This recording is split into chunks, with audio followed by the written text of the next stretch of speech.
ব্রিটেনের রানী দ্বিতীয় এলিজাবেথ মুগ্ধ হয়েছেন বগুড়ার দই খেয়ে। প্রিয় সুধী, আসসালামু আলাইকুম।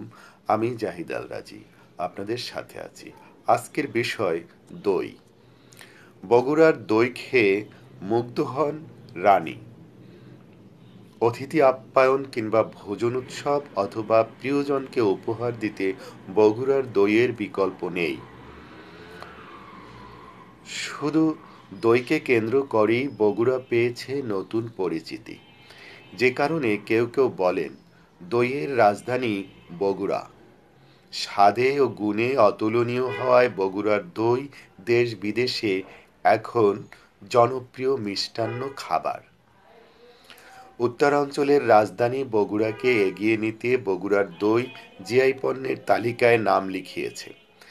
জানা গেছে, দইয়ের শুরুটা হয়েছিল বগুড়া শহর থেকে ২০ কিলোমিটার দক্ষিণে শেরপুর উপজেলা সদরে। কথিত আছে, ১৯ শতাব্দীর ৬০-এর দশকের দিকে গৌরগোপাল পাল নামে এক ব্যবসায়ী প্রথম পরীক্ষামূলকভাবে দই তৈরি করেন। তখন দই সম্পর্কে সবার ভালো ধারণা ছিল না।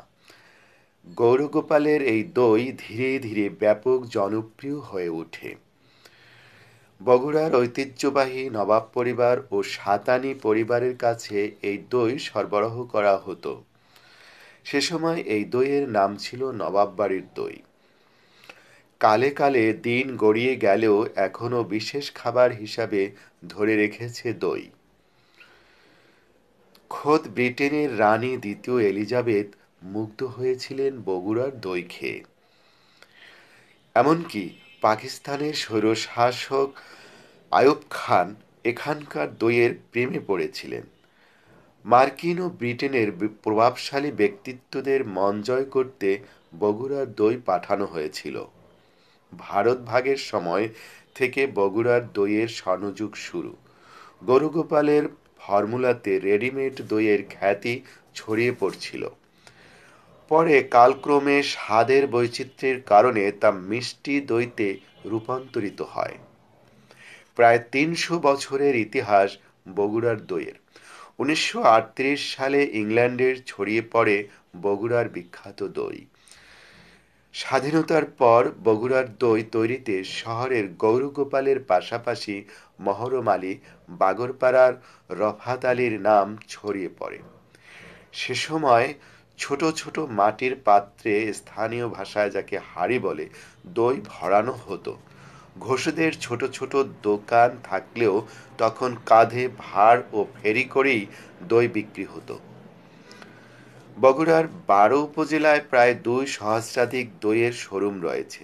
এসব শোরুম থেকে প্রতিদিন গড়ে দই বিক্রি হচ্ছে প্রায় কোটি টাকার। এসব শোরুম থেকে প্রতিদিন গড়ে দই বিক্রি হচ্ছে প্রায় কোটি টাকার। স্পেশাল ৬৫০ গ্রাম ওজনের দই বিক্রি করা হয় ৩০০ টাকা দরে। দই তৈরির প্রধান উপকরণ দুধ। দুধ যত ভালো হবে, দই তত সুস্বাদু হবে। দই তৈরির কাজে দক্ষ কারিগর না হলে উপকরণ নষ্ট হয়ে যাওয়ার সম্ভাবনা থাকে। আজ এ পর্যন্ত। আবার কথা হবে অন্য কোনো বিষয় নিয়ে। সে পর্যন্ত সবাই ভালো এবং সুস্থ থাকবেন। সবার কাছে দোয়া এবং শুভকামনা করে আজকে শেষ করছি। ধন্যবাদ।